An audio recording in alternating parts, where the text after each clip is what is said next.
really means to be awake, knowing about the occult and understanding that there are both light and dark aspects to it. What is the occult and why should you know about it? Occult is a body of science which is not widely known to the general population, consisting of hidden knowledge about the workings of the human psyche and the laws of nature, both the seen laws, meaning the physical laws, the physical sciences, and the unseen laws, meaning the spiritual laws, the laws that govern morality, the laws that govern behavioral consequence. The key point to keep in mind here is that the occult is hidden knowledge. It doesn't mean bad, it doesn't mean evil, it doesn't mean negative, it doesn't mean Satanism, voodoo, or any other specific occult practices. The occult is a generalized term, generalized terminology for hidden knowledge, for knowledge which has been hidden from people's view. So hey, could that include sciences that people don't really understand about how energy works in the universe, how we could gain energy from different methodologies other than internal combustion engines or burning fuel or things like that? Sure, all of those things are occult knowledge. We have to understand the difference between these two terms, exoteric and esoteric. Exoteric means something that is intended for or likely to be understood by the general public. Okay, it's common knowledge. The word exoteric comes from the Greek adjective exoterikos. Exoterikos in Greek means external or outside of. The core of truth lies at the very center, at the bullseye. That's what we ultimately want to get to if we're going to transform ourselves and transform our society for the better. The esoteric is information which is intended for or likely to be understood by only a small number of people with specialized knowledge or interest. The esoteric is that which is hidden or occulted. It is mysterious. It is beyond the range of ordinary knowledge, experience, or perception. It is that which is communicated only to the initiated. The initiated means those who have begun a process of initiation. The knowledge of the self, the knowledge of the human psyche and how the psyche operates, its components, its aspects, its motivations, its desires, etc. What drives us? What's going on at a subconscious level? How our reality is built, it's built atop knowledge. On top of that knowledge as a foundation, you either have a grasp or an understanding of those principles or you do not. So these are decision-making, filtering processes. These processes take place in the human mind and are chosen by each individual based upon the available information that they have taken in. So if you haven't done your grammar or you haven't aggregated your knowledge in step number 1 of this process, you can't possibly do the processing and come to an understanding of it. That's why so many people have no understanding of the principles of the occult sciences, because they haven't even started beginning to learn what the occult is or what it contains. Then the third step in this process is acting. Actually taking action based upon your understanding. Each individual in a society, each individual's behavior is based upon the quality of their decision-making processes that they exercise in step number 2, which in turn were based on the quality of the available information which they took in. Wisdom is action. It's different than knowledge. It's different than understanding. Knowledge is something that exists inherently, and you can take it in objectively. Understanding is an internal process that goes on within the self, based upon the knowledge that you've taken in and processed. And then wisdom is action. It's what you do in the world with the knowledge that you have accrued and understood. The lack of knowledge is ignorance. The lack of understanding is confusion. And the lack of wisdom is folly. One more level above that is what we get based upon what we've done. What is manifested? What is generated? What do we experience?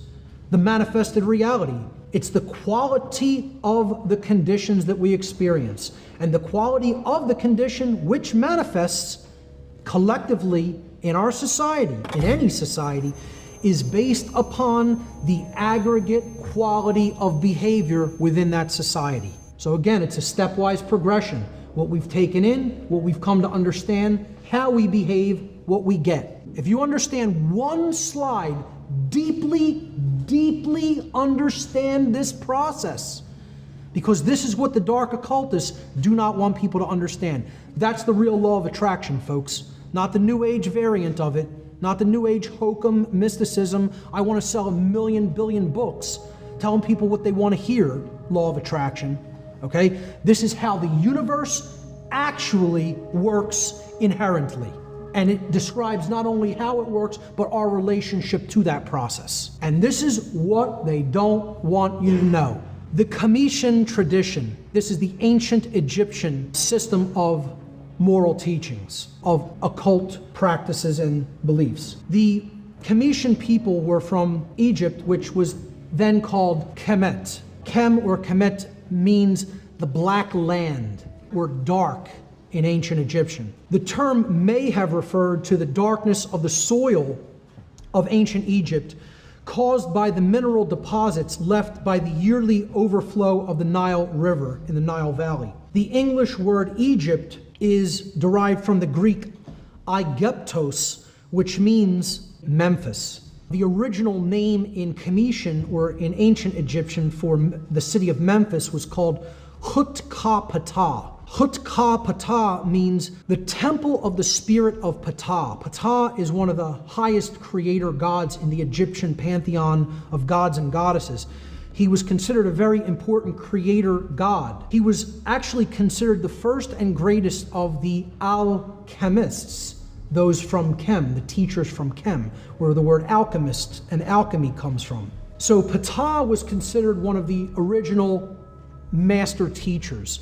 He is often equivalated with Thoth, with Hermes Trismegistus in different occult traditions. Today, the word that modern Egyptians use for the nation of Egypt is Misr, which is derived from the Hebrew name for Egypt, Mizraim. Mizraim in Hebrew means a narrow place or narrow straits. This name, narrow straits, ultimately refers to the moral teachings of ancient Kem and the Comitian tradition, because they did teach a strict set of principles regarding natural or moral law. I'll get to that in a moment. I just want to look at some of their symbolism in the example of the Comitian Trinity. Just like Christianity, which derived its Trinity from the ancient Comitian culture, the Comitians had a trinity of 2 gods and a goddess. This was Osiris, Isis, and Horus. Osiris, depicted there in the middle, was the creator god of this trinity. He was the Father, God the Father, in other words. But what he symbolically represented in this allegorical symbolism of this trinity was the creative essence of the human being, which is the thought process, the mind. The thing that ultimately has to go to work first for anything to get created. Anything we want to create or put into manifestation has to ultimately work through the mental realm first. You want to build a computer, you want to build a podium, you want to build a home, any piece of technology, it has to exist first in the realm of mind. It has to be thought about archetypally, the need for it, its purpose. Then you have to go through the process of what you're going to do to make that happen and come into manifestation. All mental processes. So creation follows the mind, hence the mind, the thoughts, that's the father figure, the creator god. And that's what Osiris represented. Isis was the goddess figure in this trinity, depicted on the right. She was the divine mother, or in other words, the emotional aspects of the being, the spirit in which we do something, our spiritual essence, the sacred feminine essence. And then when those 2 things come together, our cares, our desires, our spirit, combined with our mental faculties of the mind, then what happens? We act in the world, and something is generated as a result. And this was Horus. He was the male child because he represented action, the masculine principle. And he was considered the savior figure, the one that was ultimately born to redeem the world through right action. Right action is what's ultimately going to redeem the world. And you can only take right action if you have right knowledge about the difference between right and wrong behavior. So he represented right action, that which we do with our body. It's a sacred masculine force. Very powerful if we understand the Trinity as such, that it is just different aspects of our own consciousness, thought, emotion, and action. You see the god Osiris, the creator god, in the middle. And this is representative of the mind, specifically the brain, physiology. You have the left brain set on Osiris's left-hand side. Whoever made this graphic, I didn't make the colors in the background, I just found this graphic like this. The person probably already had a very good understanding that this represented the brain, because they actually depicted the frequencies that often represent the left and right brain. Red usually represents the left brain tendencies or capabilities, and blue is usually symbolic of the right brain, the intuitive and creative capacities. Another aspect of the Cometian tradition was the goddess Ma'at. Perhaps one of the most powerful allegorical representations was Ma'at. There was no higher god or goddess than Ma'at, because she represented natural law itself. She was the law. So the goddess Ma'at represented truth, law, and justice among the Cometian people. The purpose of coming into harmony with the teachings of Ma'at, this mother goddess figure, was to learn how to avoid self-inflicted chaos by learning the laws of morality, and thus not generating chaos for yourself by choosing wrong action. The Cometians taught what is known as the negative confessions of Ma'at. I call these apophatic confessions, coming from the Greek term apophasis, which means to say that which something is not. To say that which something definitively is not and has nothing to do with and is nothing like. That's the process of apophasis. You're going to say, well, if I want to describe right action, what do I want to really convey about it? I want to say it is the opposite of action that is employed toward a harmful end. It does not create harm to another being when I take that action. That's an apophatic definition of what a right is. There was a whole laundry list of apophatic confessions, or in other words, things that you had to say in the afterlife realm to this goddess when you went into the realm of judgment upon dying, that you did not do. She didn't want to know what your works were. She wanted to know what your works were not. She wanted to know, did you not engage in these things? And if you did not engage in these things, then I can say you truly were a good being. You truly understood the difference between right and wrong because you didn't do any of these wrong behaviors. This was the real narrow straits that we're talking about. It was a very narrow pathway that they defined morality to be. And in the story, in the allegorical story of the afterlife, when you went into the hall or chamber of Ma'at, the god Anubis would take the initiate or the dead being's heart, and they would weigh it on Ma'at's scale. And this represented, did they have a light heart? Did they truly understand the difference between right and wrong? Did they try to live that way all the time? Did they not make excuses and justifications? Let's look at the tradition of alchemy. This came out of the Egyptian tradition. Again, to reemphasize, it's what all these traditions were about. Teaching morality to their adherents. Teaching the difference between right and wrong, and teaching how natural law operates, so we could transform from a being that is in ignorance of that knowledge to a being that is actually enlightened to that knowledge, and then could practically put that knowledge into work in real life. Alchemy literally means from chem. Al is a prefix that means from or related to or out of. And then chem, of course, meant black in ancient Egyptian and was often the name used for Egypt. So it was from darkness, out of darkness. Alchemy is an occult tradition taught through allegories. An allegory, again, is a cryptic story, poem, or picture that can be interpreted or decoded in order to reveal a hidden meaning, typically a moral lesson. What lesson were they trying to communicate to people by building statues? And you'd have to know the background of the story of these gods to really be able to decode, what the allegory is. Showing that statue to somebody who's never heard of Horus, Osiris, or Isis wouldn't really do much. But if you understand the verbal traditions and the written stories about those gods, then you understand what they represented, and the allegory can be decoded. That's how occultism works. It works through relational and correlative thinking. Some of the symbols in the symbolic tradition of allegory, very simple, basic, rudimentary ones. There's so many of them, you can get lost in them all. There were elemental forces that the alchemists wanted to convey information about and basically define, and they had a symbol for them, and then they interpreted that allegorically.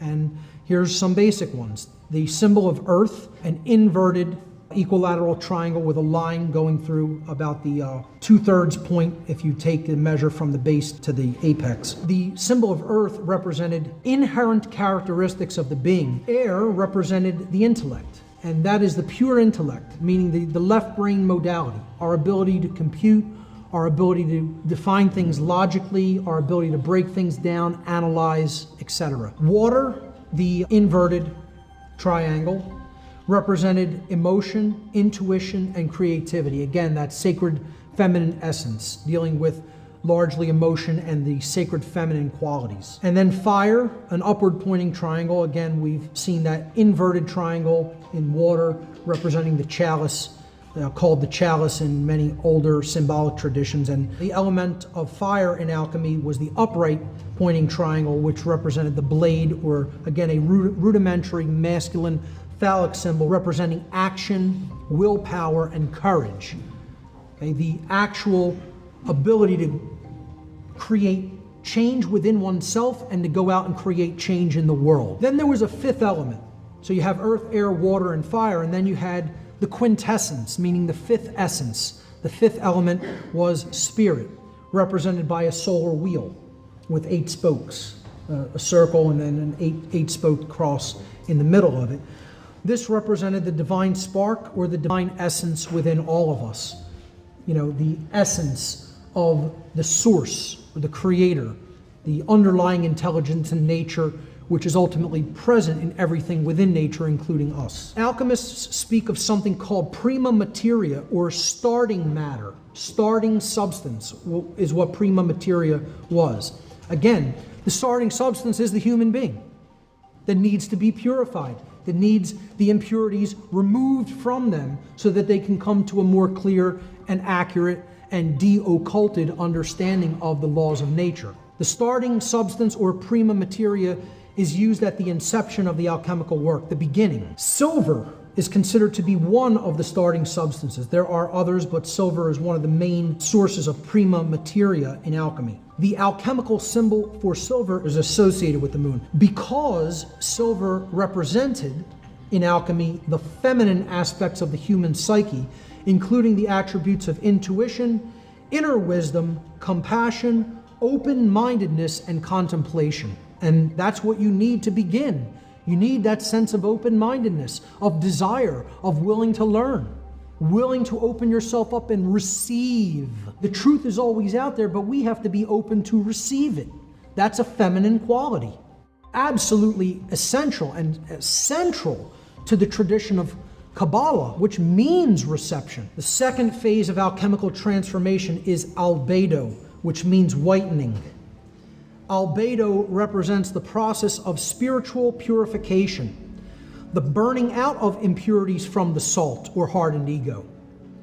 The salt in this step is reduced into quicksilver or mercury, which represents fluidity, and the process of rapid mental, emotional, and spiritual change, and the strengthening of the sacred feminine essence, leading to the engagement of the imagination, the only substance, the only essence from which the elixir of life or the awakened or enlightened mind can then be made. This step is the awakening process, the awakening step. It's when we recognize the world isn't what we thought it was, and we start developing a desire for more than the base things in life. We start developing a desire to know the truth, the desire to reach higher realms of consciousness, the desire to better ourselves and be better than we were the day before. Well, we're going to start working upon ourselves by taking in the truth and letting go of beliefs and letting go of impurities in our thought processes and bringing our consciousness into alignment with truth and with morality. That's this step of the process. Whitening, purification. The third and final phase of the alchemical, quote, great work is rubedo. Rubedo means reddening, the transmutation into gold or sulfur, alchemical substances, gold or sulfur. And they represented purified and enlightened consciousness. The elemental fire of the philosopher's stone, again, that's why it was symbolized by a red elixir, often the Philosopher's Stone. Often the Philosopher's Stone was depicted as a red stone itself. And that represented the unification of man, which was the limited being, with the divine will, often represented by a red color as well, the unlimited. That's alchemy in a nutshell. Very simple explanation of the allegorical tradition. Let's briefly look at the Hermetic tradition. Heed these words, ye who wish to probe the depths of nature. If you do not find within yourself that which you seek, neither will you find it outside of yourself. If you ignore the wonders of your own house, how do you expect to find other wonders? In you is hidden the treasure of treasures.